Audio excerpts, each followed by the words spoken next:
Hi everyone, in today's video I'm going to be showing you how I created these stitched Christmas cards using my new 7.7 by 12.5 magnetic Maggie frame. I purchased this, it's not been sent to me or anything like that, I purchased it myself. I'll explain as we go forward how it arrived and what you have to do, but it's really simple and easy. I think this is going to save me some time when I'm hooping, you know, sweatshirts and t-shirts and things. They do come in other sizes. I just went for the biggest one. My Brother PR1X uses various size hoops, which you'll find all the information in the manual.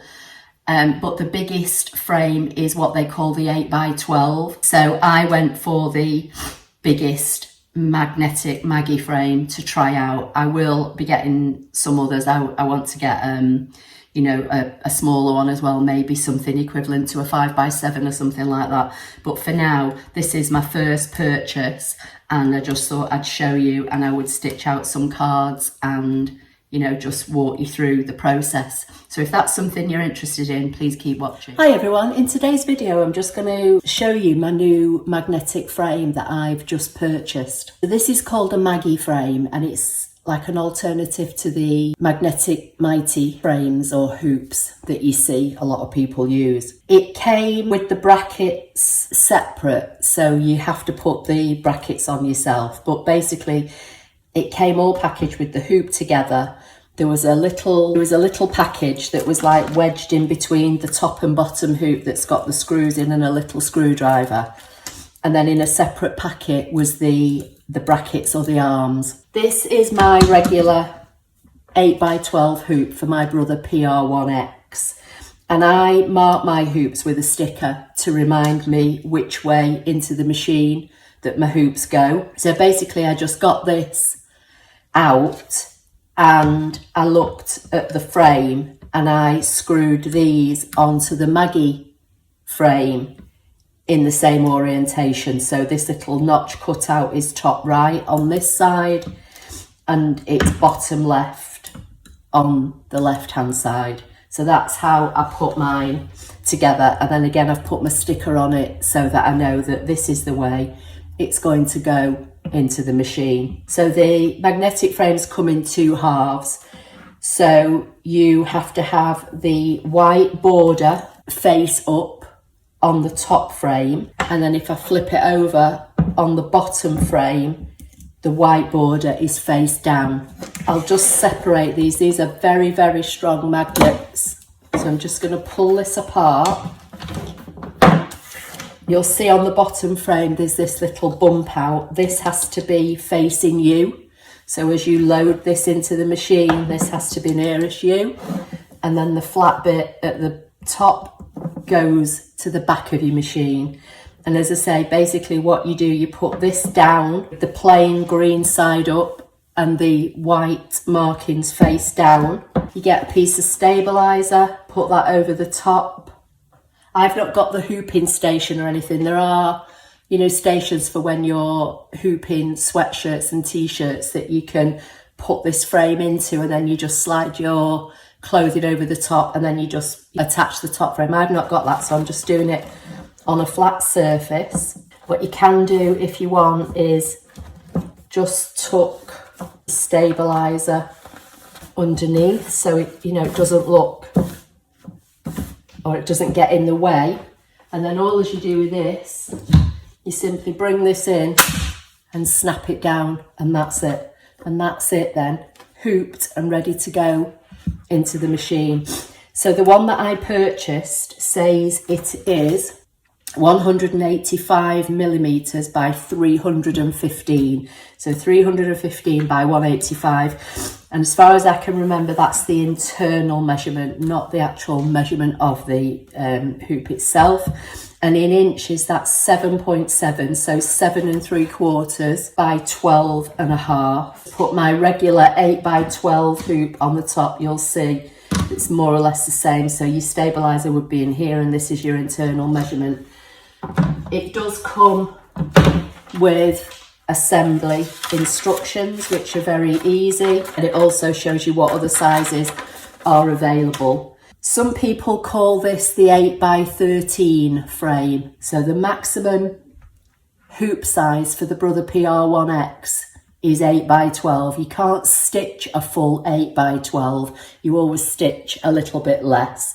Basically, most hoops, from what I can gather, are measured in millimeters, and then there's always an inch conversion. So as I say, this is 7.7 by 12.5, so people round it up to 8x13. The company that sell these Maggie frames sell them for all different types of machines, so you do have to make sure that when you're purchasing one, you purchase the one that's got the brackets for your machine. So this is the one for my brother, but they also do them for other makes of machine, as far as I'm aware. They're really straightforward and simple, came packaged really well. As I say, the frame came together, the brackets was just in one little plastic package, and then the screwdriver and the screws were just like sandwiched between the two elements of the magnetic frame, and you've got spare screws there. So what I'm going to do now, I'm going to put a piece of cardstock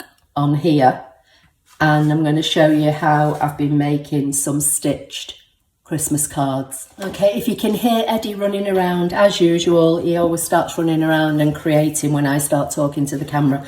So I've got a piece of plain white cardstock.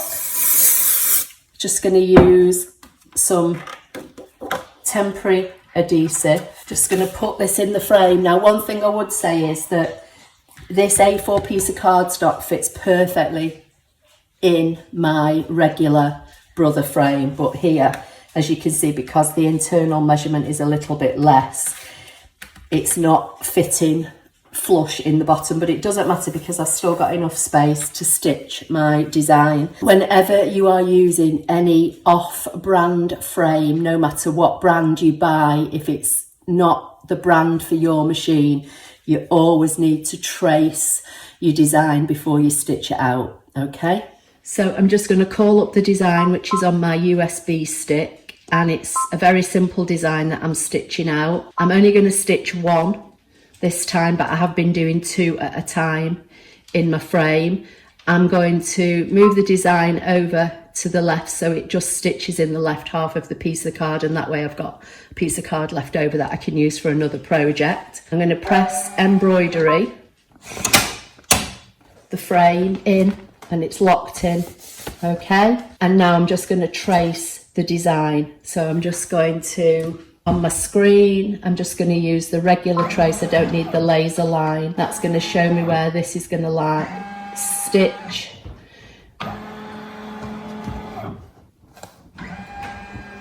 And it doesn't appear to be anywhere near the frame, but what I am going to do, I'm just going to move it over a little bit, and I'm just going to dip down a bit and trace again. So you can see it's top left, comes down here, comes along and goes up. Now I'm going to stitch this all in one colour. So I'm basically just going to start the machine.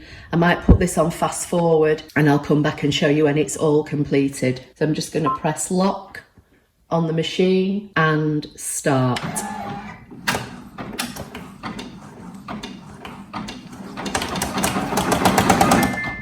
And I just got a thread break there, so I've just re-threaded.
Okay, so that's now finished. One thing I want to point out, when I first started stitching these designs, I didn't have the cut jump threads feature enabled on my machine. So there were several jump stitches in here that I had to cut once it had finished stitching or as I was going along. But this machine has the feature to be able to cut the jump stitches. As you can see in this design here, there are no jump stitches and I've not had to cut anything. It's just cut them as it's gone along. So I'll show you how to do that in your machine. So I'm just going to say OK to get rid of that design. On the machine, not sure how well you're going to see this, but there's this button here. You select that button and these need to be blue. If they're greyed out, that means the function's not working. So you've got the end colour trim and then you've got your jump stitches. And I just used these plus and minus buttons to get to the default, which is always in a black box with white text. I think it was originally on 1.6 or something like that. I took it down. And just by leaving those on and saying, okay, that feature will stay on your machine even when you've turned it off. So the next time you come to switch your machine on, it will cut the jump stitches for you. So that's how easy it is to just add in that feature. So now I'm just going to go over to my other desk and show you how easy it is to trim this up and mount it onto the front of a card. So I'm going to remove this from the hoop just by pulling on this bottom bar. And I'm just going to put that back together and store it away. I'm just going to pull away this tearaway stabiliser because I've got all that I can use in a smaller hoop. And then using my paper trimmer, this outer stitch line here was just the basting stitch to hold your cardstock into your hoop. So how I did my others, sorry, it's very dark here today and I've got lights on, so it's casting lots of shadows as well. I just put this into my trimmer and I cut all the way around just inside this stitch line initially, just to cut that away.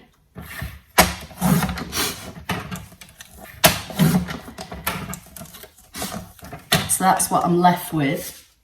Then I had a piece of A4 cardstock, which if in like horizontal or landscape way, I chopped in half at 5 7/8, and then I scored it in half and folded it. Then I took a piece of brown cardstock, which I cut 1/4 inch shorter on the width and the height, and just glued that down onto the front. So that gave me my base card. As you can see, that's too big.